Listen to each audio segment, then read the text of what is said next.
I remember you, Paul. Paul is not Paul anymore. He's Super Paul.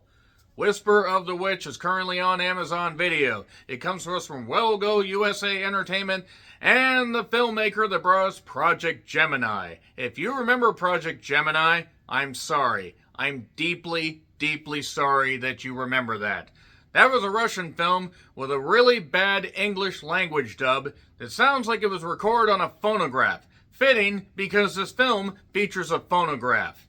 Really, the English dub for this, the audio track, is so fucking piped in and bad. It sounds like it comes from a completely different dimension. Project Gemini was not necessarily a memorable sci-fi movie, at least for the right reasons. It tried to wrap itself up in a crazy, convoluted story, but it really was just messy and stupid. This is just messy and stupid as far as being a folklore horror, and no, I'm not going to mix words. I hated this movie. I will explain why I hated this movie. In addition to the bad language track, the jump scares were absolutely abysmal. The story it was so simplistic, yet they kept trying to just shove more people in. And the characters making so many dumb decisions, which, yes, is horror movie 101. But this is a film you have seen time and time and time again. And while it's not the worst folklore horror movie that I've seen, it's certainly one of the laziest. There's a spirit named Mara that feeds off fear, gives people nightmares, and if you use this phonograph that has a recording of a scream or a whisper or whatever, you can revive people, but it also will take a life. That's pretty much the plot right there. We have an investigator named Paul that has ties to this particular thing and must save a bunch of people after they get this phonograph and do stuff where people die and people just start dying in really stupidly hilarious ways. A lot of them off camera, because the movie couldn't afford to fucking shoot it. Okay, look, I understand when a film has a low budget and when they are trying to make something that's just a little bit of fun, that's fine. When you take yourself so bone fucking serious like this movie, it's actually astonishing that this movie's only 90 minutes long before it ends. Maybe 95 minutes. It feels like it's about 4 fucking hours. This drags. This is bad. It is really fucking bad. And if you are offended by this, I'm sorry. I don't really care. The few reviews that I saw on Letterboxd were not kind to it. Some that were in different languages. So, yeah, if this appeals to you, great. Fine. I don't hate the cast. I like the woman that played Sophie. She was cute. But other than that, you just have a bunch of standard people that are dubbed into English. And again, this piped in track, it is so distractingly awful. Like, what the fuck is this? Just do it in the original language track. Just do that. I shouldn't get so upset about it. But it just sounds like it's taking place in a fucking vacuum. Like, what the fuck was this?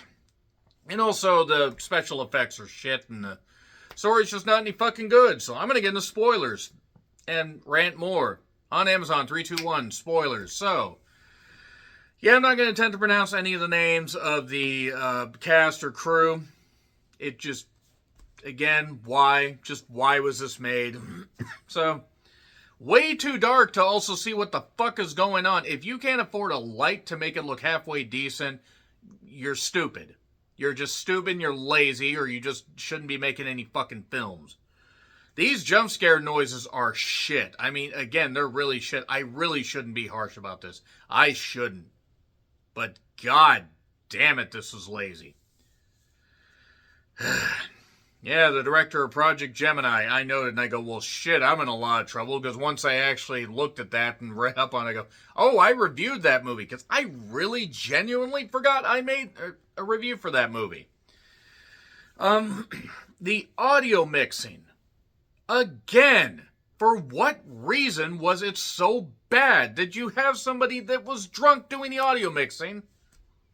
It's like they would have the noises in the background. They would have all the stuff going on. And then suddenly, wait, pause, dub the sound in. I don't care if it doesn't actually match the atmosphere or match the people. Some of the women sound like they're being voiced by people trying to impersonate women. Like you're hitting somebody in the fucking balls, so they do this. they heard a whisper, is what they said, in this movie, in a movie called Whisper of the Witch. Wow, I am surprised at this revelation. The dubbing is dog shit. I am 10 minutes into this movie, and I am not enjoying it, but I'm giving it a chance. So, it turns out this group of kids that had a kid that was basically being told you shouldn't have come along, that was named Tommy. Tommy, can you hear me?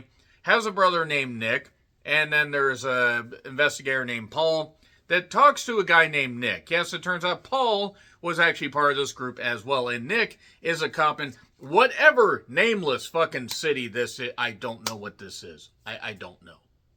I don't know what Russian, Czechoslovakian, whatever, place it is. I don't know. So, there was a boy named Luke that turns out actually is the son of, what the fuck is his goddamn name? Paul. That's how generic this is. I almost need a flow chart to keep track of this goddamn stuff. So Nick knows Paul, but he's surprised to see him there, and the music box is hunting them, or haunting them. Music box entertainment would have been a better thing. Well Go USA seems to just take on any project, regardless of if it will actually be good or not. It's like a slightly more competent Blumhouse, just without the box office success. So, there's a weird guy named Arthur that is described by a girl named Yana, whatever. And he was part of this group that studied on the phonograph. And then he ends up actually running away from Paul and jumps out the window after saying he was going to go retrieve the phonograph. Jumps out, and he's almost in a completely different location, or at least the way it was shot. Like, whatever. So, yeah, terrible jump scares. Paul is haunted by this thing because it turns out he definitely has ties to this phonograph that we'll find out later. And there is a kid's bear that's like a Teddy Ruxpin, just without the personality. If you remember that, you are as old as I am, and I'm older than dirt. So the bear is teleporting around to haunt Yana, I think. And there's a kid named Willie, a little boy, like an infant. Sophie's also trying to make the best of the situation because she ended up with... Here's the thing. Yana's mother ended up taking her own life because of whatever the reason was. I'm not saying that's a reason for it, or I'm not saying there's ever a reason for it, but she's dead. So Sophie took on the responsibility of her. There's an infant. There's also a daughter, Julie. And her husband recently passed away. Her and Paul actually used to be together as well when they were in their Ute area, or Ute era, that is. And the actress playing Sophie, she's at least, she looked nice. That's really about it. And we find out more of this stuff, that we get a few flashbacks.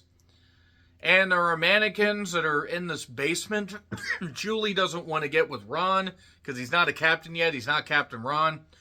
And Ron ends up getting killed because why not? Oh, and it turns out the reason that Yana is tied to this box, which sounds a lot dirtier than I planned, is because everybody in her friends group knew that she liked a boy named Kevin that died in this group as well. There's two groups. Two groups of nameless, faceless fucks, by the way. Like it's trying to be it, but you should have an SH before that. So, yeah, is it creative? No, it's more creative than anything in this movie. So Kevin died, and all because they read her diary, and Kevin played a prank on him. And it just, why? Like, why?